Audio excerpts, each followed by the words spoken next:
자, 그러면 이제 그 이름들을 공개해 보도록 하겠습니다. 두 분이 새 시즌의 첫 영입 종목 어떤 걸로 가져왔는지 한번 확인해 보시죠. 남성팀은 한전 기술이었습니다. 또 가지고 오셨네요. 그렇습니다. 지난 수익률 대결에 이어서 저희는 LS 머트리얼즈입니다. 네. 자, 그럼 이제 구체적인 이유를 한번 들어봐야 할 텐데 새 시즌의 첫 종목으로 한전 기술을 택한 이유가 뭡니까? 네, 사실 이 저번 시즌에 거의 마지막 종목이었던 게 한전 기술이기도 했는데요. 저는 여전히 이 원전 시장에 대한 이 K 원전에 대한 모멘텀을 우리가 좀 수익으로 좀 바꿔보자라고 좀 말씀을 드려야 될 것 같아요. 제가 앞서 말씀드렸던 빅 이벤트 한미 정상회담 이후에 MOU라든가 팩트시트에 관련된 부분들이 기대감이 잡혀 들어오는 건데 이 안에서 우리가 기대하는 게 원자력 협정 개정에 대한 모멘텀을 한번 기다려보자 이겁니다. 어쨌든 트럼프 대통령도 이에 대해서 공감을 하는 움직임이 나왔고 실제 실무 협의까지 이어져야 된다라는 이야기까지 나왔다 보니까 이 개정안이 조금 더 구체화되고 우리가 정말 기대하고 있는 우라늄 농축이라든가 해결료 재처리에 대한 방안이 우리가 어느 정도 자주권을 갖게 된다라 그러면 우리도 우리 K원전에 대한 시세가 좀 더 강하게 분출되지 않을까라는 기대감을 갖고 있어서 저는 이 빅 이벤트에 대한 구체안을 좀 기다리고 있다라고 보시면 될 것 같고요. 그 안에서 한전기술은 당연히 부각이 될 수밖에 없는 게요.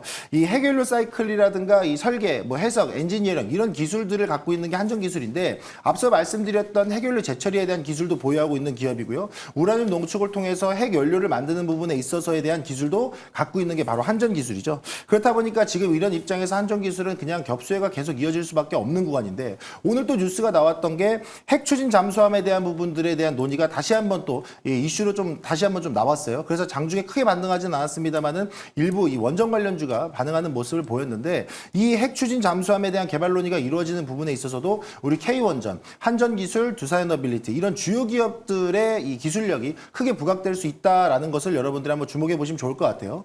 게다가 제가 또 하나 기대하는 점은요. 앞서 말씀드렸던 것처럼 제가 이 AI 소프트웨어 관련주를 AI 동맹 수혜주를 지켜보셔라 말씀드렸는데 여기서 빠뜨리면 안 되는 게 원전이에요. 그러니까 전선과 전력 인프라를 깔아두고 AI를 만들어서 우리가 이 인공지능 시장을 키워내는 데 있어서 그러면 다 깔아뒀는데 전력은 누가 공급해 줄 거냐 이겁니다. 그러면 신재생도 있겠지만 당연히 지금 시장에서는 원전이 부각이 될 수밖에 없고 우리가 받게 되는 GPU 26만 장 같은 경우에도 대형 원전 한 기 수준의 전력을 수요가 있다라는 이야기도 있었다 보니까 당연히 원전에 대한 이 수요가 계속해서 또 부각이 될 수밖에 없다라는 점을 고려한다라 그러면 K원전의 대표 주자인 한전기술이 저는 추가적인 상승이 나와야 되는 구간이지 않을까라고 생각을 하고 있습니다. 그래서 여러분들 K원전, 두산에너빌리티는 좀 신고가 구간이고 현대건설은 이제 건설주에 대한 이 리스크가 일부 있으니까 걱정됩니다 하시면 저는 한전기술 꼭 지켜보셔라 말씀드리겠습니다. 네.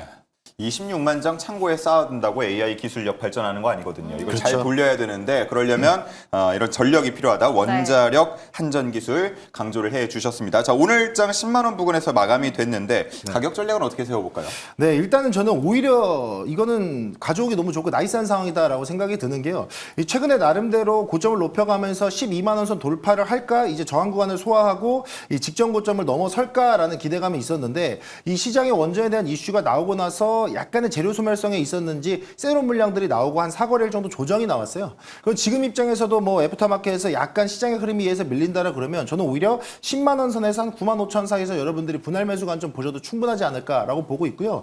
그렇기 때문에 현 시점에서는 다시 바닥 딛고 반등을 준다라 그랬을 때는 직전에 이 고점인 약 11만 원대의 약간 저항 구간을 소화할 수 있기 때문에 단기 목표가로는 11만 원 선 보시면 좋을 것 같고요. 손절가로는 특정 라운드 피겨 9만 원 가격이 이탈됐을 때는 좀 리스크가 있을 수 있어서 이 손절가는 한 8만 9천 원 선 제시드리도록 하겠습니다. 그렇습니다. 11만 원 뚫고 그다음에 최고점이었던 12만 원대 뚫고 그 이상까지 올라갈 수 있을지 기대해 보도록 하겠습니다.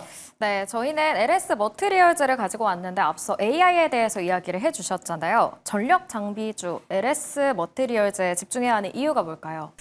결국 오늘 시장에서 앞서 이야기했던 것과 좀 비슷한데 전력 인프라 쪽에 대해서 우리가 계속 관심 있게 봐야 할 필요가 있지 않을까. 원전 같은 경우에도 크게 보면 에너지라고 보시면 좋을 것 같고 그를 결국 활용하기 위해서는 인프라 쪽에 대해서 우리가 계속 관심 있게 봐야 할 필요가 있지 않을까라는 생각을 가지고 있어요. 이교 같은 경우가 슈퍼 커패시터라고 해서 에너지 저장 축전기라고 보시면 좋을 것 같은데 LS 그룹의 이제 이름에서 나와 있다시피 LS 그룹의 자회사입니다. 결국은 LS 그룹의 수혜를 크게 받을 수밖에 없지 않나라는 생각을 가지고 있고 특히나 LS 전선의 자회사라고 보시면 좋을 것 같은데 LS 전선이 이 기업의 지분을 40% 넘게 가지고 있다라 보시면 좋을 것 같아요. 지금 LS 그룹도 그렇고 좀 크게 평가받고 있는 이유가 LS 전선이라고 보시면 좋을 것 같은데 거기서 HVDC라든지 다양한 쪽에서의 이제 수혜가 나타나게 된다면 자연스럽게 연결이 될 수밖에 없지 않을까라는 생각을 가지고 있어요. 결국 지금 뭐 변압기라든지 전력 인프라 쪽을 보게 되면은 변압기 움직였고, 그다음에 전선 움직였고, 그다음에 HVDC 이런 쪽에서의 흐름들이 계속 나와주고 있는데 여전히 그 흐름들이 조금 더 이어지지 않을까라는 생각을 가지고 있어서 한번 가지고 왔습니다. 네, 그렇다면 LS 머티리얼즈 기관들의 수급이 14거래일 연속 들어오고 있더라고요. 오늘 애프터마켓에서는 하락폭을 좀 키우긴 했는데 가격 전략 좀 어떻게 세워볼까요?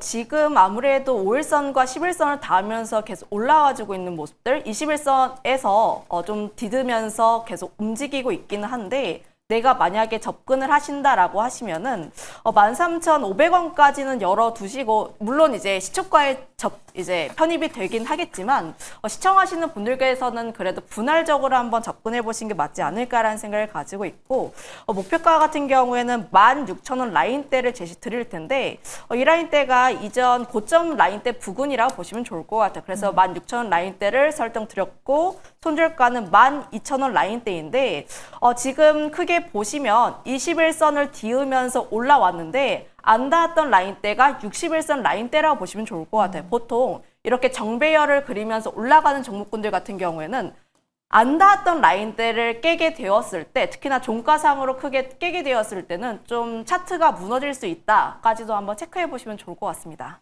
네, 정고점 부근인 목표가 16,000원까지 바라보도록 하겠습니다. 네.